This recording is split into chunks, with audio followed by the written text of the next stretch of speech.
예레미야 15장 10절부터 21절까지 말씀. 예레미야가 지쳤어요.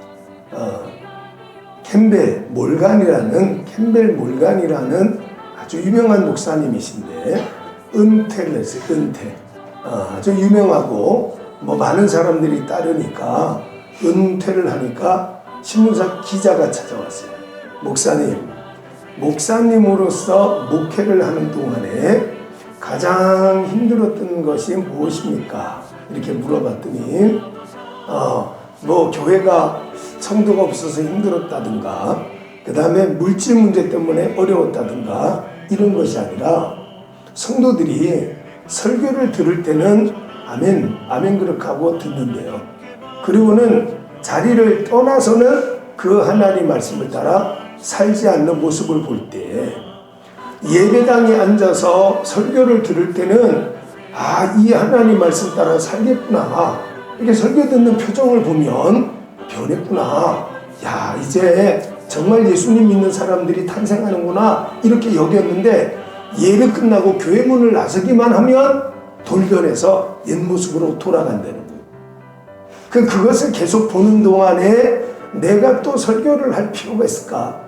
내가 설교를 또 해도 역시나 자리에 앉아있을 때는 얼굴이 환해지고 그 다음에는 아주 결연한 의지도 보이는데 돌아서서는 말씀 안 지킬 텐데 아무리 하나님 말씀을 전해도 여전히 똑같을 텐데 또 설교를 해야 되나?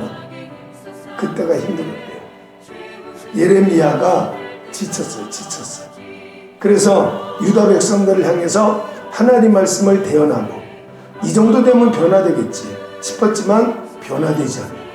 지쳐버렸어요.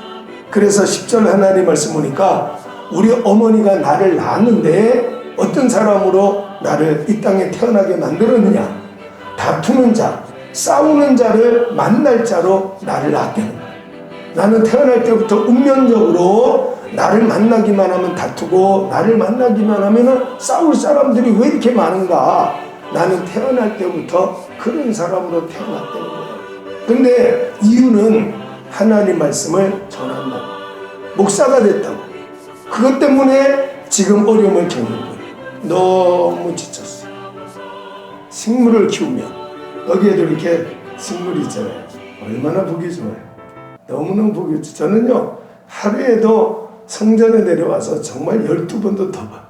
얼마나 이쁜지 제가 보면서 이쁘다, 고맙다, 제가 그래, 고마워해요. 너 물 주고 관리했더니 이렇게 이쁘게 자랐구나. 여기뿐이 아니야. 교회 옥상에도 화분을 많이 키우고 있으니까 얼마나 이쁜지 몰라요. 너무너무 이뻐요. 물 주고 관리하면 기대한 만큼 꽃도 피고 이파리도 자라고 성장을 하고 이러니까 마음의 치료가 되지. 근데 예레미야는 성도들을 향해서 하나님 말씀을 전하지만 전혀 변화되지 않아요. 호세아 11장 2절에서 말씀하고 있는 것처럼 선지자가 오라고 손짓을 하면 점점 뒤로 물러가는 거예요. 엄마가 얘야 공부해라 그러면 하던 공부마저도 안 해버리는 거예요. 점점 나쁜 길로 들어가는 거예요. 그러니까 지치는 거예요. 예레미야가 지쳐버렸어요. 그런데 19절 하나님 말씀 보니까 회복해라, 돌아와라.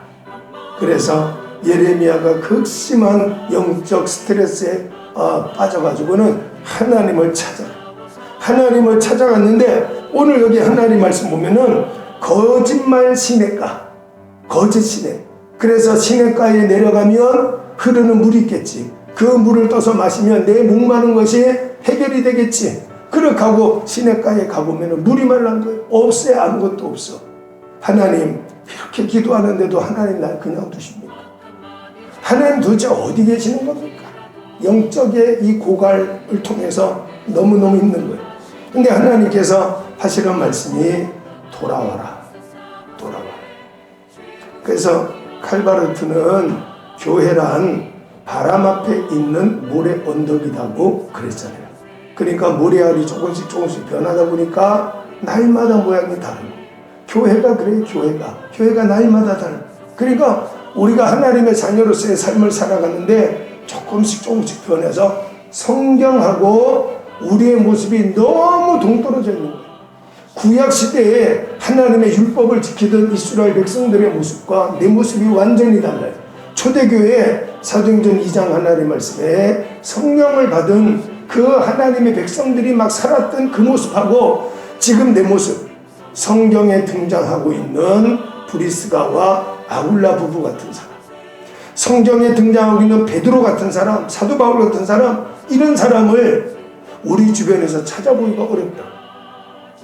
하나님께서 하시는 말씀이에요. 모래 앞에, 바람 앞에 있는 모래 언덕처럼 변할 수밖에 없지만 변하면 안 된다. 하나님께서 에덴 동산에 선악과 나무를 두실 때에는 아담이 먹을 줄은 알았지만 먹으라고 준 건 아니라, 먹을 줄은 알았어요. 그렇지만 먹으라고 준 건 아니에요. 마찬가지예요. 세상이 변하니까 성도들도 변할 줄은 알았지만 하나님께서 변하면 안 된다는 거예요. 그래서 로마서 12장 1절과 2절 하나님 말씀을 통해서 우리는 하나님께서 기뻐 받으시는 거룩한 산재물로 우리를 드려야 된대요. 그러기 위해서는 세대를 본받지 마라, 이렇게 말했어요. 그래서 본문 하나님 말씀에 19절 하나님 말씀에 소명을 회복해라, 목사의 모습을 회복해라, 집사의 모습을 회복해라, 성도의 모습을 회복해라. 회복하고 돌아오면 내가 내 앞에 너를 세워서 내 입으로 쓰겠다, 나의 말씀을 전하는 대변자로 쓰겠다, 이렇게 말씀을 해요. 그래서 하나님께서 나를 택하신 대로 예레미야 1장 9절 하나님 말씀 보니까 예레미야를 하나님이 처음 택하실 때에 그 말씀을 했어요. 예레미야가 나는 어린아이라서 나는 설교할 줄 몰라요, 나는 어린아이라서 하나님에 대해 잘 몰라요, 이렇게 말할 때 염려하지 마라. 내가 내 말을 너의 입에 둘 것이고 내가 너에게 주는 하나님 말씀을 전하기만 하면 돼, 이 말씀을 했어요. 오늘 우리가 집사의 소명을 회복하면 집사의 일을 감당할 수 있을 능력을 주신다. 장로의 소명을 회복하고 권사의 소명을 회복하면 하나님께서 내가 너를 내 앞에 세워서 나의 입이 되게 해주겠다, 말씀을. 두 번째는 20절 하나님 말씀 보니까 내가 너를 견고한 노성벽이 되게 해주겠다, 이렇게 말씀을 했어요. 그러니까 여러 대적하는 사람들, 백성들에게 복음을 전해도 듣지 않고 도리어 해를 끼치는, 오늘 여기 하나님 말씀 보면은 10절 하나님 말씀 보면은 이런 말씀이 있어요. 내가 꾸어주지도 아니하고 사람이 내게 꾸이지도 아니하였건만은 다 나를 저주하는도다, 이런 말씀이 있어요. 이게 무슨 말이냐면요, 고리대금 업자처럼 내가 가난한 사람들에게 돈을 빌려주고 정말 그 사람들 이 고리대금 이 이자 갚는다고 너무너무 힘든 거예요. 그래서 누가복음 19장 하나님 말씀 보면은 삭개오가 등장하는데 이 삭개오가 고리대금 세무서 소장이었거든요. 그러니까 사람들이 손가락질하는 거예요. 예레미야가 하는 거예요. 하나님, 나는 그렇게 돈 벌은 적도 없고 나는 그렇게 사람들에게 고통을 준 적도 없어요. 근데 왜 사람들이 나를 저주하고 나를 미워하는지 모르겠어요. 내가 목사로서 하나님 복음을 전하는데 내가 뭘 그렇게 잘못했다고 많은 사람들이 나를 저주하는지 모르겠어요. 그 말씀하고요. 자, 그때 하나님께서 하시는 말씀, 내게 돌아오면 내가 너를 견고한 노성벽으로 세워서 백성들이 너를 해하지 못하게 하겠다. 사도행전 13장 2절 하나님 말씀 보면 바울과 바나바를 성령께서 따로 세워라, 따로 불러 세워. 오늘 우리 말씀 다 직분자들은 하나님께서 따로 불러 세워서 나 없어도 하나님 일 충분히 돌아가요.